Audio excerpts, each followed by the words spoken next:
તો જય દ્વારકાધીશ, જય રાજા રણછોડ. હું અને મારો ફ્રેન્ડ નીકળી ગયા રાજા રણછોડના દર્શન કરવા માટે. તો ભાઈબંધનો કોલ આવ્યો, કારણ કે આપણે જવાનું છે ડાકોરના ઠાકોરના દર્શન કરવા માટે. તો આપણે તો યાર ઘરે પૂછ્યા વગર નીકળી ગયા ને આવી ગયા. રસ્તામાં ને રેમઝીમ વરસાદ વરસી રહ્યો હતો, તમે જોઈ શકો છો. મળી ગયા ફોલોવર્સ, તો એમને બી હાઈ હેલો કરીને પછી નીકળી ગયા આગળ.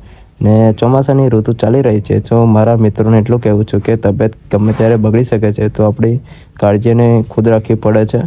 તમે જોઈ શકો છો કે નજારો ભાઈ નેક્સ્ટ લેવલ છે. તમે વિઘ્નતા ગણપતિ બાપાના દર્શન કરીને પછી આવી ગયા ડાકોર. ડાકોર આવતા જ પોતાના સામાન્ય ભક્ત એવા બોલારજી માટે છેક દ્વારકાથી ડાકોર આવે એ મારો શા મળ્યો, મારો રણછોડાઈ. તો ખેડા જિલ્લાના ડાકોર ગામમાં રણછોડાઈ વિરાજમાન છે, એમના દર્શન કરવામાં આવી ચૂક્યા છે. સદ્યપુરાની આ જગ્યામાં હજારો ભક્તો ભગવાન સમક્ષ શીશ ઝુકાવે છે.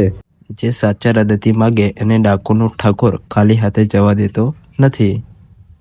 અમદાવાદ અને વડોદરા વચ્ચેનો હોવાના કારણે દર પૂનમ અને શનિ રવિના દિવસે અહીં ભાવિક ભક્તોની ભીડ જામે છે.